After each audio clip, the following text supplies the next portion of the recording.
Welcome to Understand Tomorrow, where we invite industry-leading thinkers and doers to tell their stories and impart their wisdom with the next generations. I'm your host, Kevin, and today I have the pleasure of hosting Federico, who is the President of ASIF Ventures, a student-led venture fund based in Amsterdam. Today's discussion revolves around student entrepreneurship and venture capital. Federico, thank you so much for being here and welcome to Rotterdam. Well, thank you. Thank you for having me on. And it's good to be back here at my university. Yes, for sure. So let's give the audience a bit of context. Who are you and what is ASIF Ventures? So yeah, a bit of background about myself. I started studying in 2014 in Maastricht. I did economics there. And then staying in the Netherlands, I was like, why not go to the Randstad, where Rotterdam is? So I did my first master there. And there I really got acquainted to investment in general. And I was also passionate about technology. And over time, I was like, there has to be an overlap. And then I found out about venture capital in November 2017. That's when I first started basically reading about VC in general, tech investing, and I found out about ASIF. ASIF at the time was just getting started. I got in contact, and following basically my first master, I decided to focus on another master to kind of like double down on my finance and investment background. So I did a finance and investment master here at Rotterdam, which kind of led me to basically focus on VC as a career path. And that's also kind of why I decided to undertake this position at ASIF Ventures, pre-seed VC fund in Amsterdam. So that's a bit background about myself. Forgot to mention that I'm Italian, always proud of that. And yeah, so that's kind of the background about myself, what I did, how I ended up in, let's say, VC where I am now. ASIF Ventures is a pre-seed VC fund that focuses on student research graduates and PhDs that operate within the Amsterdam area. We invest basically early stage innovative tech companies that basically seek to drive innovation. In the Amsterdam metropolitan area. Basically, that's what we do in a nutshell. We have 5 full-time members that work on the fund full-time. And we invest between 25 and 100,000. So they're small, basically angel level checks, but that come alongside with basically network and support, hands-on support that the entrepreneurs can use kind of to take the business to the next level. It's the nice thing is that it's solely run by recent graduates. So we're a team of 5 recent graduates. We see we do everything from the scouting and sourcing to the analyzing to the investment decision side. So in terms of responsibility, it's a perfect gateway to VC investing for us. Right. So basically, correct me if I'm wrong, like your personal why is like, okay, so this is it. You realized you had an affinity for finance and investments. And then you realized that, technology is very important and you got passionate about that. And you found something at the intersection and you think that's venture capital, right? Indeed. Yeah. Actually, let's maybe backtrack a bit. I'm an economist by training in the sense that I did my bachelor's in like purely economic theory as well. My first master was also in economics. So if one thinks about that, he's like, economics and finance are 2 very distinct things. People they get confused sometimes, but they're very unrelated in the sense that the concepts don't really translate. Maybe the reasoning is similar, but not that much. Over time, I wanted always to make an impact from a global economy perspective. How do you make an impact? It's either policy or investing. Investing can come in different ways, and I wanted it to work in an environment where there was innovation. It was basically a group of young and driven people that are inspired and driven by the same goal. And that's kind of like what startups and growing tech companies are doing. And then I found out that they didn't need money to grow, right? These companies need money to grow. And VC does just that. So that's kind of like my personal why is having a basically global impact by helping entrepreneurs both with capital and hands-on support. And VC is perfect at the introduction of that, indeed. Yes, you love the energy of the entrepreneurs, the dynamic environment. Indeed. And how has it been so far? I think it's been fantastic. I've coming out of 2 masters. I had different offers, let's say, and it was not stressful, but it was hard to take a decision. Be it going to a normal job, that's like a standard traineeship or whatever, internship in different funds, or basically running ASIF. And I took a leap of faith in the sense that I put all my eggs in the VC basket, and so far it's been fantastic. I've I'm able to talk to really passionate and innovative entrepreneurs every day, be it from the Amsterdam area or around the Netherlands or around the world as well. Go to cool events, fundraise, so meet with other VCs as well, meet with angel investors, meet with institutional investors. So it's really a super rewarding experience.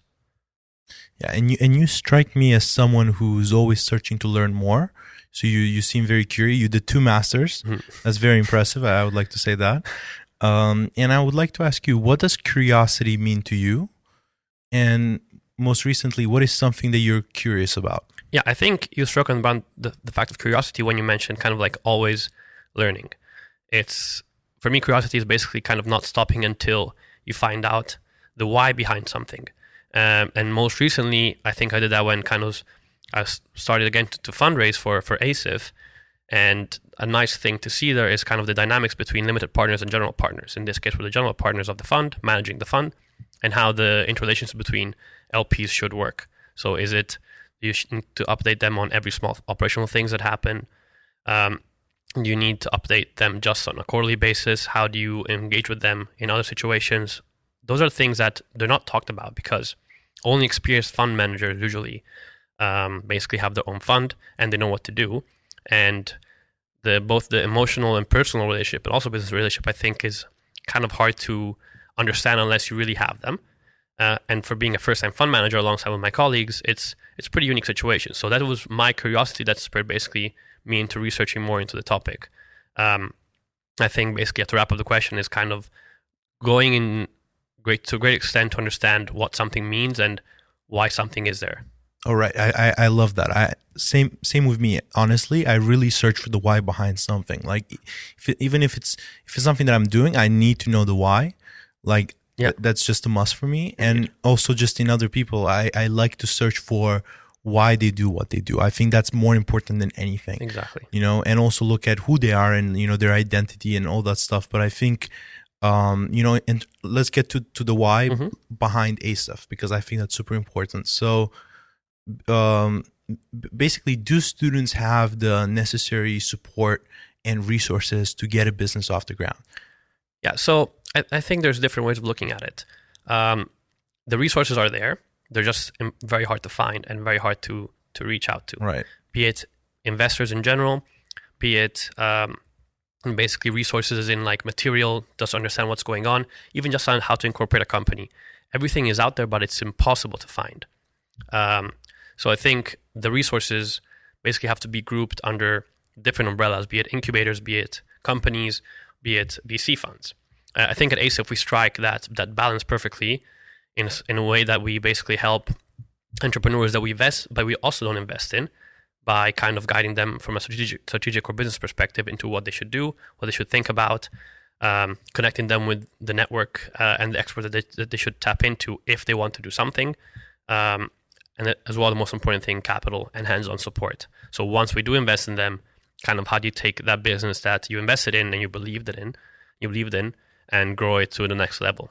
Right. So the resources are there, but what do you think of just students and recent graduates? Are there certain barriers that, let's say, we face, that more, let's say, more nurtured entrepreneurs or just people later in their life? Do you think we face different challenges and barriers, and how are you tackling those specifically? Yeah, absolutely. I think, as I mentioned, the resources are there, but they're very hard to reach.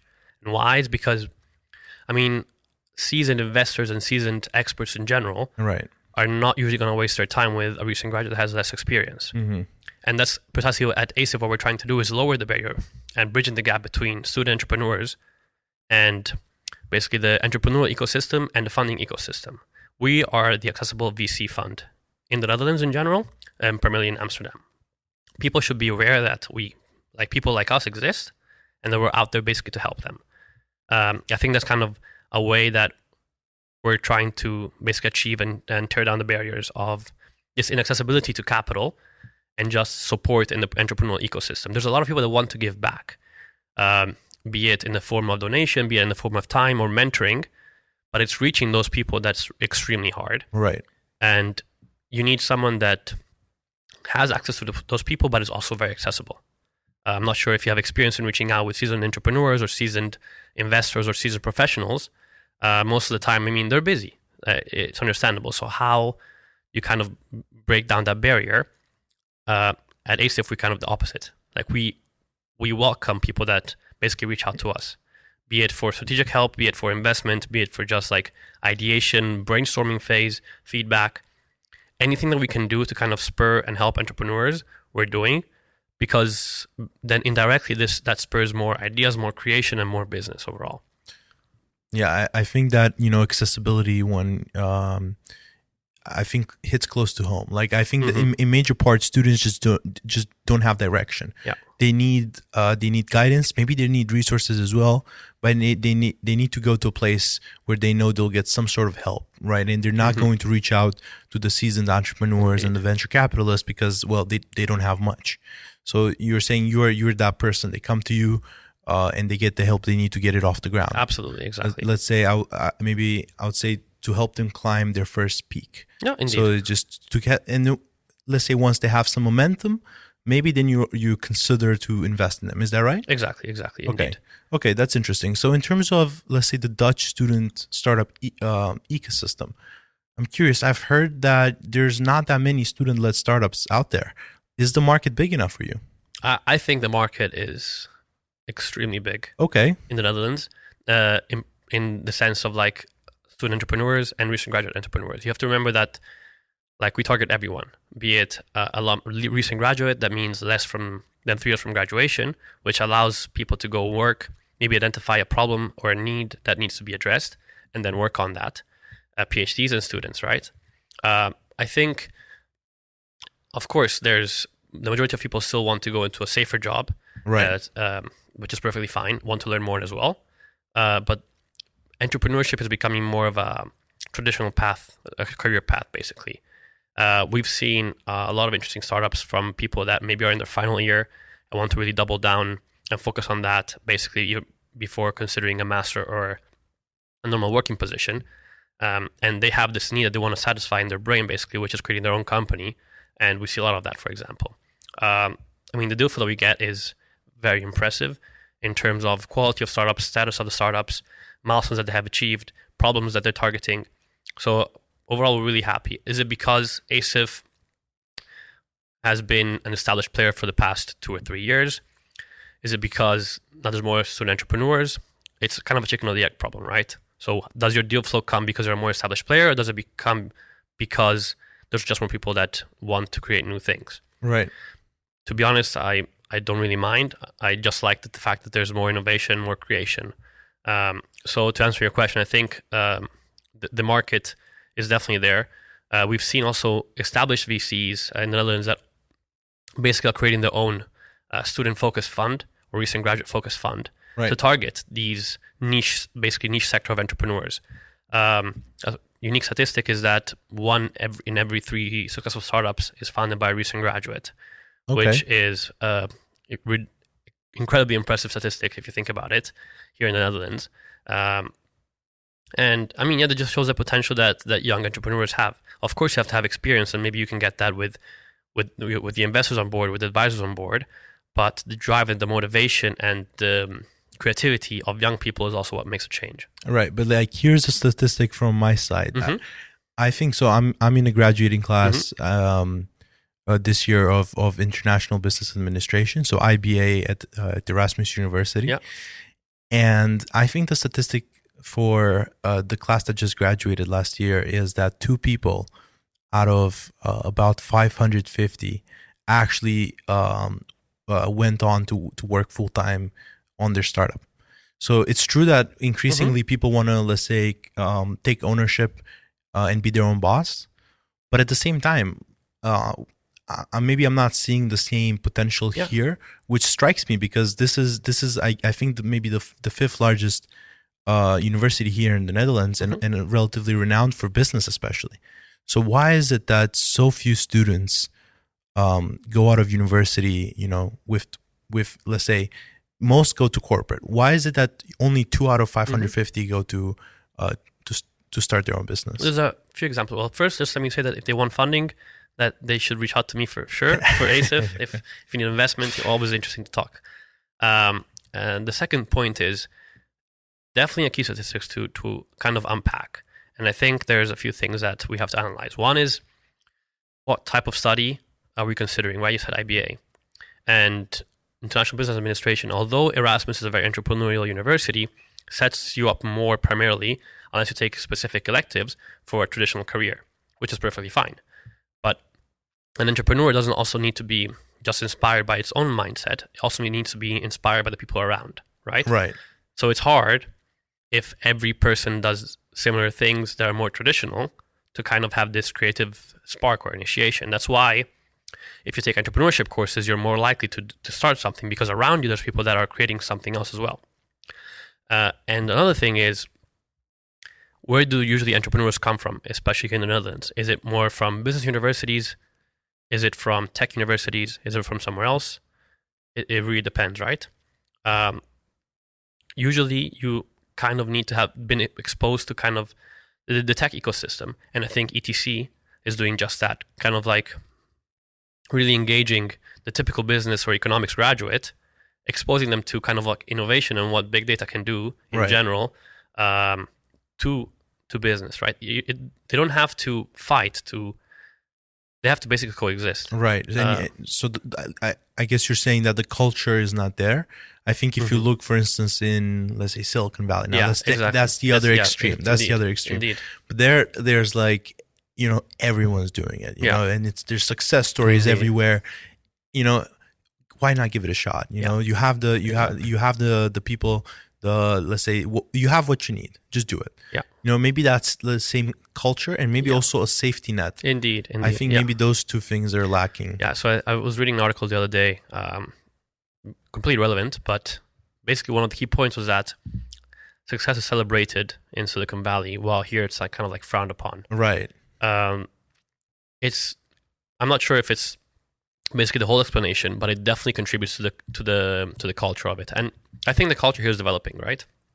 Amsterdam has a lot of potential, the Netherlands has a lot of potential in general, just to kind of be the leader in Europe, alongside Berlin, alongside Paris. Right. Now that the Brexit is happening today, actually, to kind finally, but there's still, I think, another 12 months of negotiation. Indeed. The whole process, I was a junior in high school when it started. Yeah. Wow.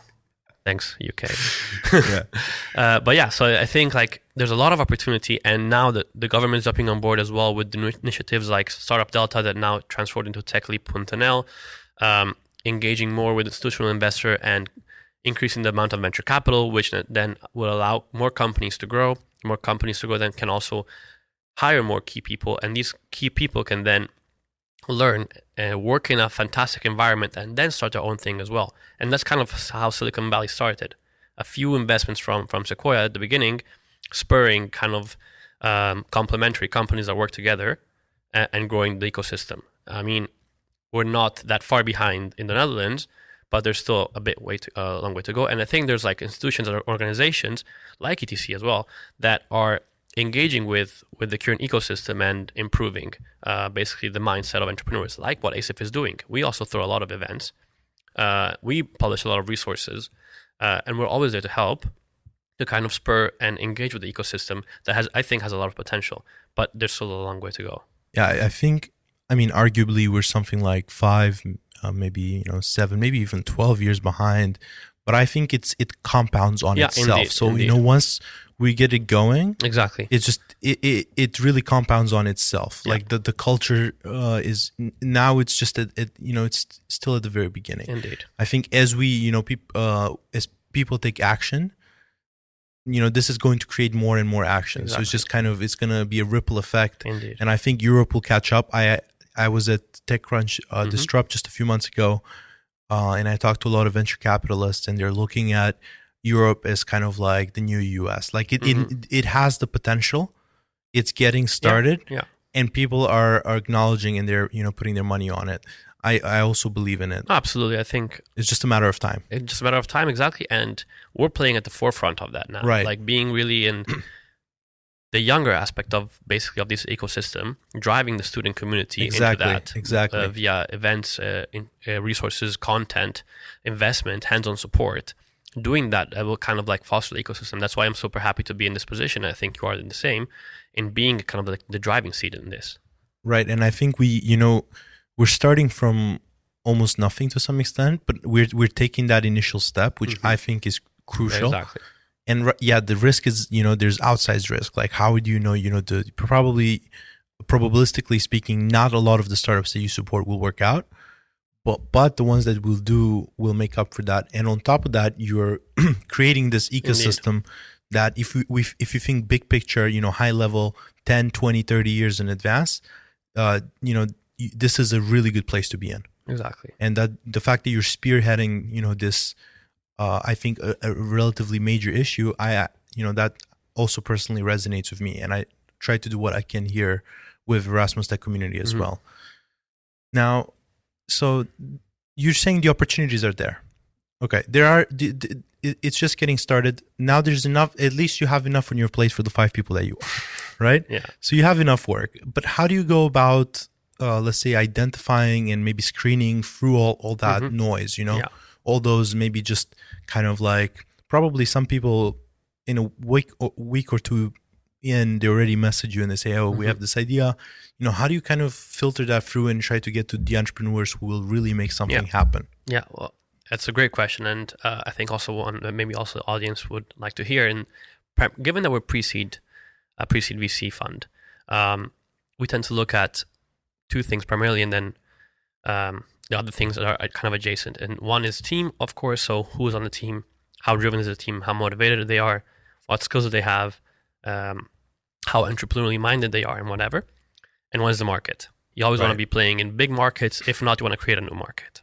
Well, these are the 2 things. And then kind of attached to that is, how are they monetizing? How is the solution tackling the problem? Is the problem a need or like a nice to have? These are all things that kind of come alongside once you analyze basically the first 2 things that I mentioned. Right. It takes time, right? So usually we have a process where we meet the entrepreneurs. We meet the vast majority of startups that reach out to us. That's because we like to help. We like to see what's going on because we're at the forefront of new deal flow for also other VCs. We like to see also what the trends are developing, right? So we meet with most of the startups that reach out to us, kind of understand how they reason. We ask pinpointed questions, how passionate they are. Are they just doing this because they don't want to work for someone else, or they want to make a quick bucks? Just kind of really unpack their motivation and why. Their why. Exactly. Right. And see from there, basically, is it really a company that we also can relate to? Does it fit our criteria? Because we also have soft and hard criteria. Do they operate in Amsterdam? Are they using graduates or not? We can also, so are they hardware based or not? We don't usually invest in hardware because they require a bit more capital as well, and it's not within our expertise. Do they have something to show, or is it just an ideation phase, which is perfectly fine, and then we are happy to guide them, but then maybe we won't invest right away. And once we've basically uncovered that, we kind of have also internal discussions with the team, say, hey, this is what I thought, these are the strong points, these are the weak points, let's have a follow-up meeting with more detailed questions, do our own research, understand kind of like what the company wants to do and where it wants to be in a certain amount of time. And then we kind of like do a deep dive with the entrepreneur or entrepreneurs.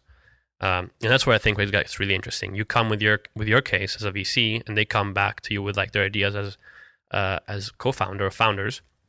And then you have kind of interacting talk. And there you see as well, like, how do they think? Are they able to kind of execute under pressure? Are they willing to be coached or not? Are they basically listen to everyone but also remain independent? These are all things that you have to consider. And I think that a good entrepreneur has these traits that I've just mentioned in the sense that they're independent but also coachable. They seek advice but also kind of think to themselves like, is this what I'm doing or not? Correct or not? And most importantly, also kind of the passion. Like, are you able to do this when you'll take 1, 2, 3, 4, 10 beatings down kind of in the entrepreneurial path? Because it's like a super long journey. We step in extremely early. So are you willing to basically do this for a sustained amount of time? These are all things that we look at. And then markets, as I mentioned before as well, is, of course, markets are always being disrupted. Are you disrupting a big enough market? How big can the company become? are you creating a new market? If so, how? How long will consumers take basically to adapt to this new thing that you're introducing? How long is the sales cycle? Will it be short or fast enough basically for you to kind of grasp a sense of initial product market fit or whatever? Is there interest for your product? These are all things that you have to consider when addressing basically the startups at the beginning. Having said that, basically, let's say we move on, then we do our own deep dive on our own like backhand, let's say, do our small due diligence. So basically, again, analyze the team more, the market, the competition, go-to-market strategies, business model, all that stuff. And then we have, of course, experts on board. We have experts because we can be as thorough as we want, and we can be as driven and motivated as we want, but we also want to have an external opinion of people that are experts in the industry. Let's say we consider, I don't know, a marketplace as an investment. We would like to see kind of maybe marketplace leaders or e-commerce leaders as well that can help us there. And we also reach out to potential VCs, because for this, for us, for each VCs, for them it's early deal flow, right? So they see a startup at a very, very early stage. Maybe they won't invest now, but we ask them, if we do invest now, what do you need to see in 6 to 8 months' time for the entrepreneur to receive funding from you guys? What are the milestones that you want to see? Is there monthly recurring revenue that you want to see? New hires? I don't know. Right. More marketing, lower costs of acquiring a customer, basically, stuff like that, These are all things that we ask during our basically validation calls to see if it fits or not. And then you also have to ask yourself, does it fit within ASIF's strategy? Right. The portfolio as a whole. Yeah, the portfolio as a whole, exactly. So do you want to double down on certain industries? Do you want to diversify? Does basically the vision of the company make sense? Will it bring synergies to both the portfolio and the ecosystem overall? There's a lot of things to consider, and there's a lot of talking and discussion within the board members as well, because we all have different opinions and different insights, and I'm super happy about that. And it kind of, all these things that I mentioned now, maybe I went on a rant for 5 minutes, but these are all things to consider when approaching an investment. It takes a bit of time, I must say, because you also want to establish a relationship with the entrepreneur. The nice thing about us is that, yes, we're approachable, but at the same time, the entrepreneur may say, like they have the choice of picking different funding choices, right? And for us, funding options, for us, like they have to be basically the go-to funding option at the early stage, because we're able to make them grow. We have the expertise, we have connections for follow-on, both within our fund and outside. So ASIF should be the go-to place, and it's kind of also how we do it, by building a relationship and having this overall. Yeah, let's dig into the funding side a bit more. Like, when should students go to raise funds, and how much should they raise? How do they approach venture capitalists and angel investors? How do they make sure they don't get shitty deals? Yeah, can you kind of expand on this a bit? Yeah, so there's a few points that you address, right?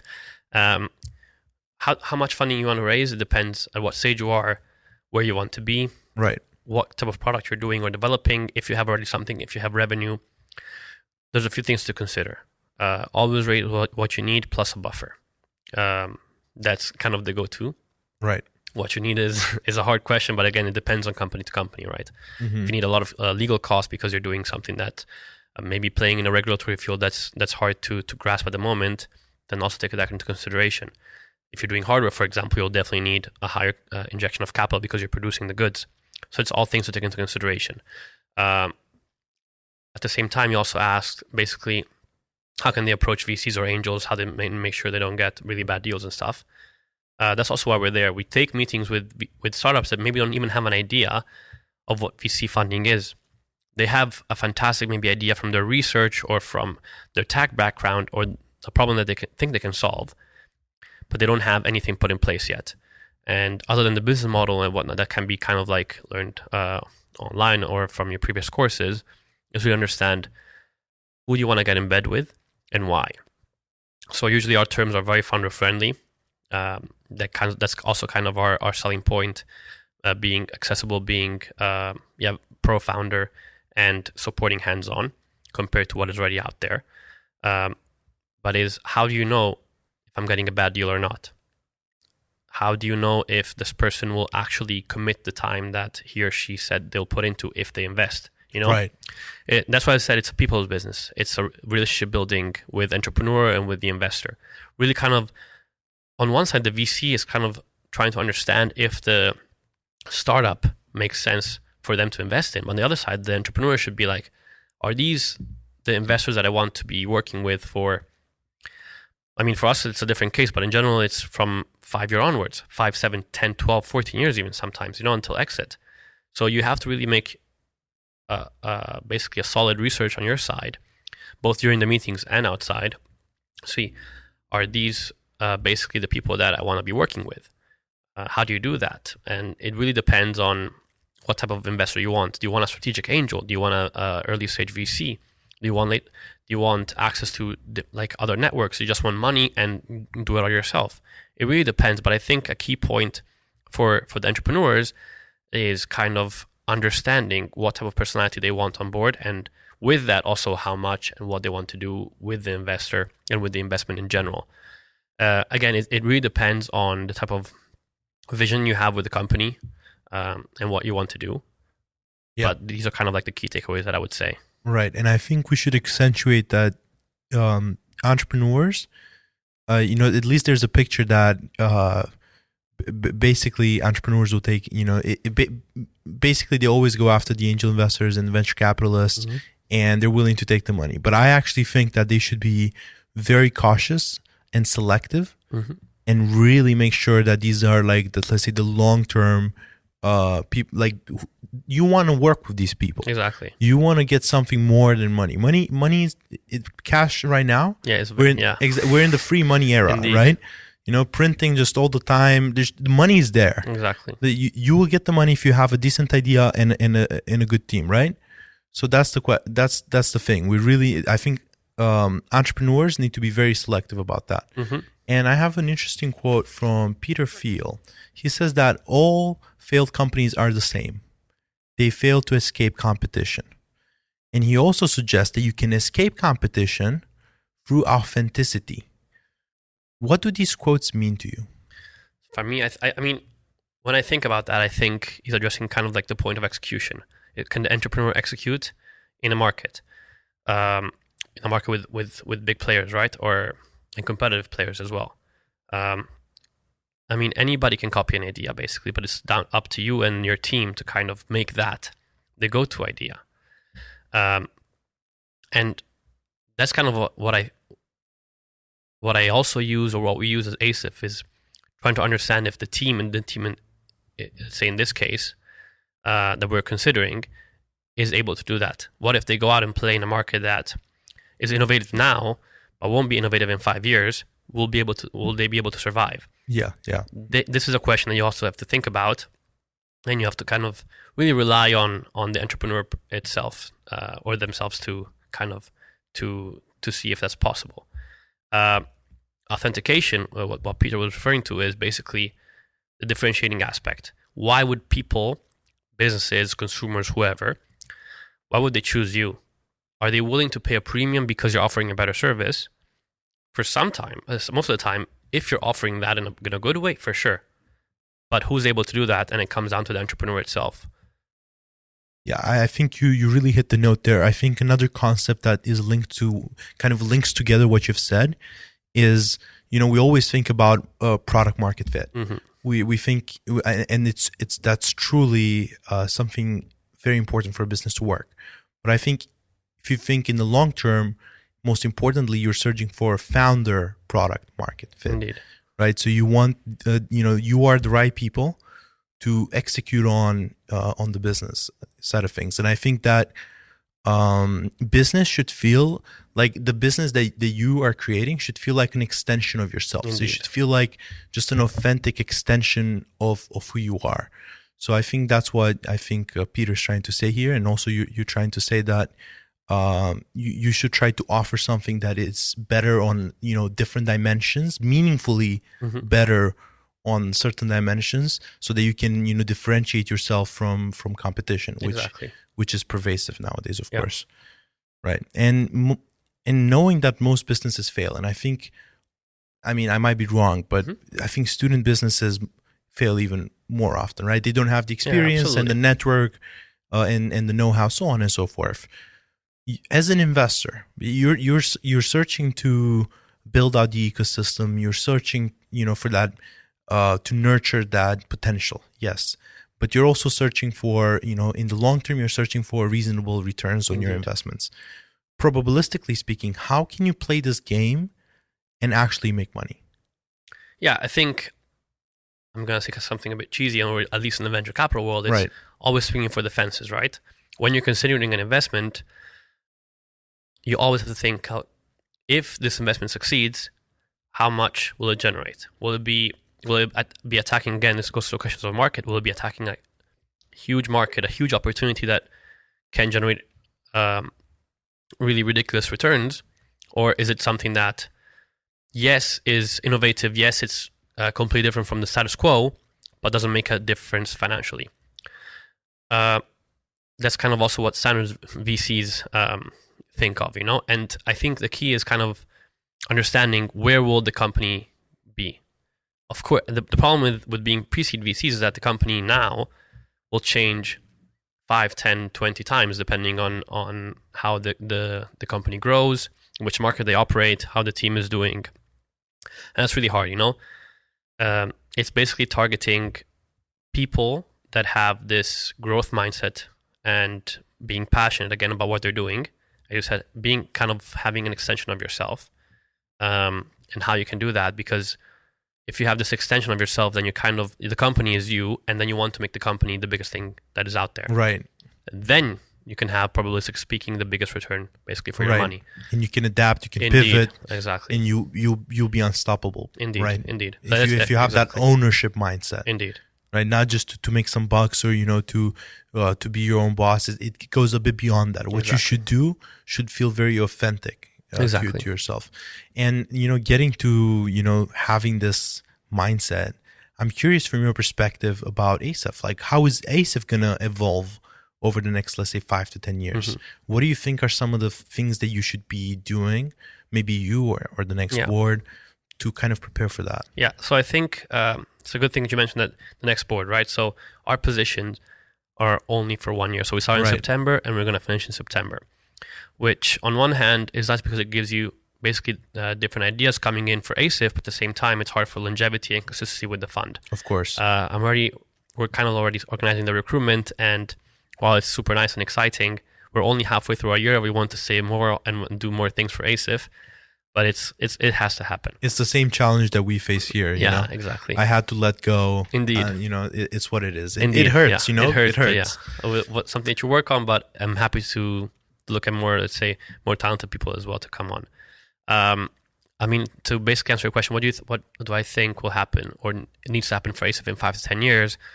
But my goal, at least, or the goal of the team when we started, is basically making ASIF a bigger fund in the sense of both in the VC ecosystem per se. So we have to be the pre-seed players in the ecosystem here in the Netherlands. Right. Period. Everyone who has an idea, be it a student, recent graduate, PhD, or even outside of that, has to know about ASIF, has to come to us, because then we can refer them to other investors that maybe fit their criteria even better. At the same time, making a fund a bit bigger, but maybe 5-10 million for a second fund to sustain ourselves in the long run even more. Make bigger investments, make bigger bet, double down on our most successful portfolio companies. Right, but you just got started, right? We just got started, exactly. So you want to see how those businesses, your portfolio companies, how they evolve, exactly, and maybe double down on those, right? Exactly. Okay. I mean, we already have a follow-on structure now, but it's with limited capital. So we have 25,000 euro investment coming from the initial fund that's backed by the universities, right? And then a follow-on investment coming from our private LP. Mm-hmm. So it's funded by private angel investors. Then we try to follow on into the successful companies from Alpha from that fund, basically, and we follow up with up to 75,000 from there. So in total, it will be 100,000 investment. That's great, but we're already seeing the fruits of our labor working with Dime raising a follow-on round from Peak Capital last year and Noord-Holland Innovatie Funds, only 7 months after ASIF invested. So it sees that we show them that this concept is working. It has success rate, basically.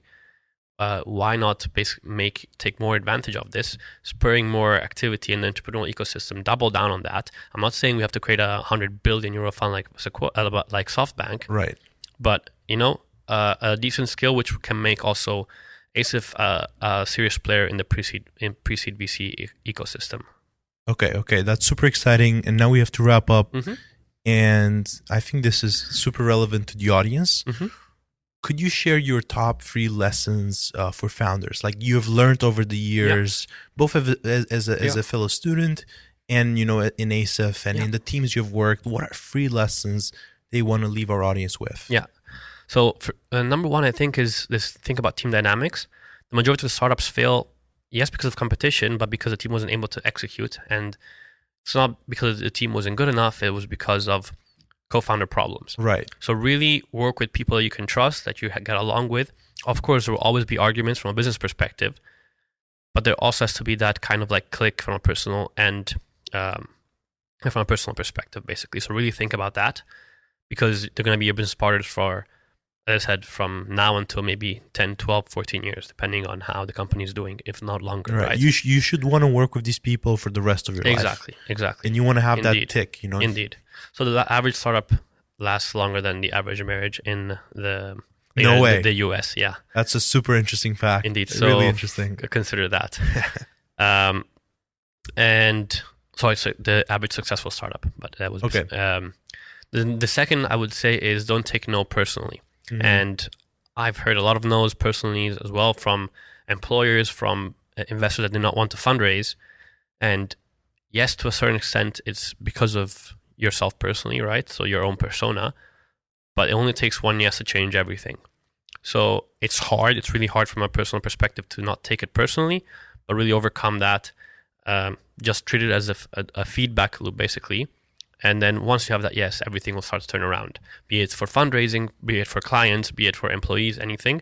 Always go beyond that no. Right. You can, that yes will give you the momentum, the push needed. Indeed. And people, I think, kind of neglect or like don't, when a lot of people are going to say no. And it's just because you're doing something that either hasn't been done or you're just like people will not understand you the same way you understand what you're trying to do. Exactly. So you have to just keep pushing, find the right people who will say yes. If they say yes, it's that I think it's the people who resonate with what you're doing. Exactly. And who believe in you, and those people will help you to take you to the next level. Exactly. Right? So you really need to find people that align with your vision and your beliefs. Exactly. And then the last thing I would say is that, again, it's quite cheesy, but it's a marathon, right? Not a sprint. So if you think about, I was listening to an Acquired episode, very interesting podcast yesterday from the WhatsApp episode that they just did.